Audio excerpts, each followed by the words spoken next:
So in this next module, I'm going to wrap up a few points about writing scientific manuscripts before we jump into talking about the publication process. So first of all, I want to talk a little bit about authorship. Of course, this is a very important topic and also sometimes a little tricky. So my main advice on authorship is to kind of think about the authorship before you write the paper, especially if you're the person writing up the paper. Think about who's going to get authorship, think about what the order will be, kind of run that by people and establish that early on in the process so everybody's on the same page so you don't run into any issues after the paper is written. There's sort of two questions you have to answer with authorship. So first of all, who gets authorship? Who are you going to include as an author on your paper? Again, if you're the primary person writing up the paper, who else are you going to include as authors? So the main criterion here is that any author listed on the paper's title page, any author of the paper, should take public responsibility for its content. And that's a fairly high bar. That means, that if you're going to be an author on a paper, that's a pretty high bar that you have to be willing to take public responsibility for that article's content.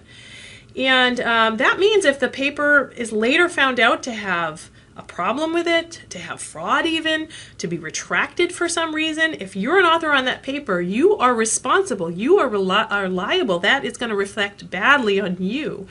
So really consider whether or not, especially if it's not the paper you're writing, if you're a co-author, whether or not you really want to be an author on the paper.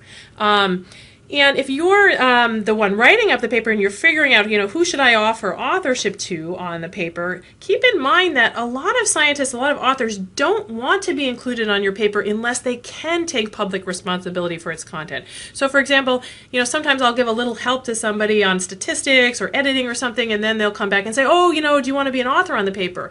And I do not want to be an author on that paper because I can't take responsibility for its content. I haven't been introduced involved with its content. So just keep in mind that sometimes I think especially junior people feel this obligation to include every senior person that they've even talked to about the article. In fact, people don't want to be on your paper unless they really can take public responsibility for its content. So they're not going to be offended if you don't offer them authorship.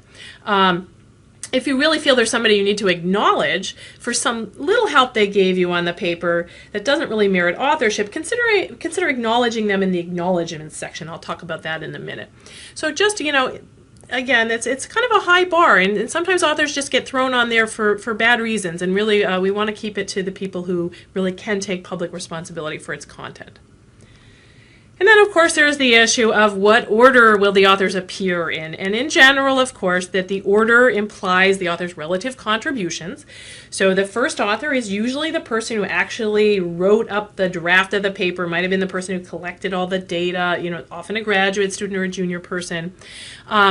There's one exception to this position thing, is that the last position, the very last author, is often a senior author. So that's a position of stature if you're in the last position. So just realize that the senior person often would go there. So again, the senior author, the head of the lab or research team, often will be the last listed author. So that's good to know. Occasionally, you might have two graduate students who both did equal work on a paper and you really want to give them both equal credit. You can consider doing dual first authors. That's done sometimes to help in those situations.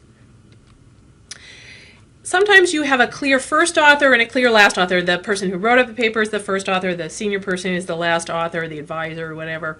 But then you've got a number of people who made substantial contributions and are going to be co-authors, but they kind of contributed equally. There's no differentiation between those.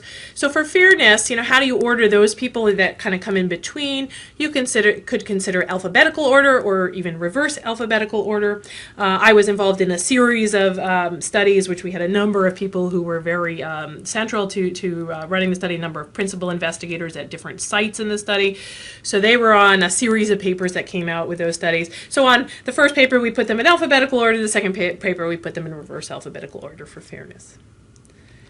And sometimes you get these large working groups now with lots and lots of people, international collaboration. So those large working groups can be cited as a group because they may have hundreds of authors. Just be aware that if you're an author on a paper, usually you have to fill out a conflict of interest form. It's usually a specific form. They're a little bit different for each journal, but all the authors have to fill that out. If you're the person submitting the paper, keep in mind that you're going to have to get all the authors to fill those forms out, so leave some time for that. It's very important that they identify any relevant conflicts of interest. All authors also usually have to sign some kind of copyright transfer form for the journal. So again, you need to leave time if you've got multiple authors on a paper to make sure you can get all those signatures. And some journals actually have forms that require the authors to specify exactly what their involvement was in the manuscript. These are really helpful because then it's really clear to people whether or not they should be an author on the paper. So they have to check off, did they participate in the study planning, the data collection, data analysis. So it's really good for the journals to feel comfortable, and sometimes the journals actually even publish this in the manuscript so that you know exactly who did what in the paper. As I mentioned, there's journal papers have an acknowledgement section. That's where you're going to cite any funding sources. So if you're a graduate student who was on a certain fellowship, make sure you cite your funding source there. If it was an NIH-sponsored study or whoever sponsored the study, if it was a grant-funded study, you're going to mention the grant there. So you put the funding sources in the acknowledgements. This is also the really good place to acknowledge people who you don't feel merit authorship and who probably don't want to be authors on the paper because, again, they can't take that public responsibility for it. But maybe they gave you some materials, they offered some statistical consulting, some advice.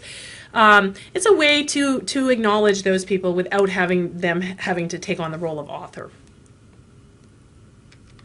And then finally, I just want to briefly mention references. I already talked a lot about references in an earlier module and about avoiding references to nowhere and making sure that you get your references right.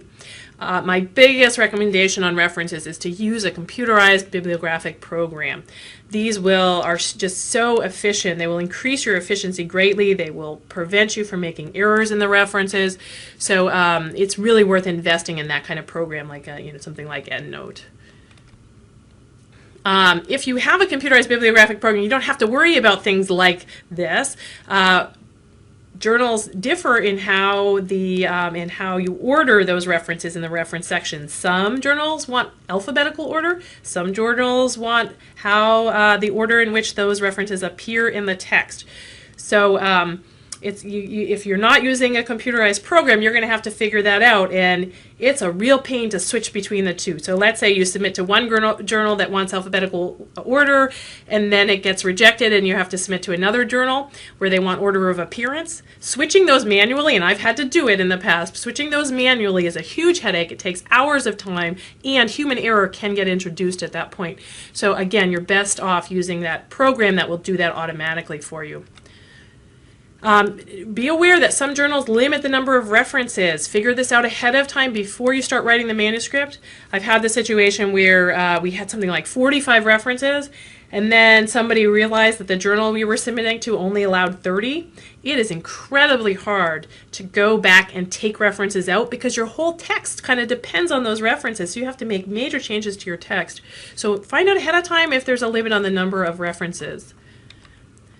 And follow journal formatting rules. Again, if you're using a computerized program, that program will know all of the specifics, how each journal likes their formatting done. So it'll save you a headache.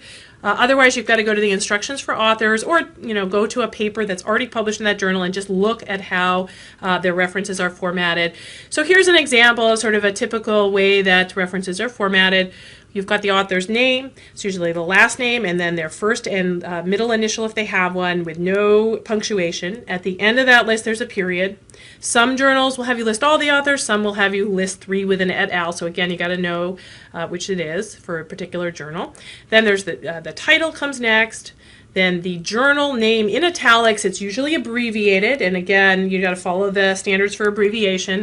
The computerized program, bibliographic program will know that. Then you usually have the year of date, not the month, but just the year, a semicolon, and then the volume, a colon, and then the page numbers. And again, different journals will have slight differences in that and how you format those, so make sure you figure that out, or use a program that already knows how to format for all the journals. The preceding program is copyrighted by the Board of Trustees of the Leland Stanford Junior University. Please visit us at med.stanford.edu.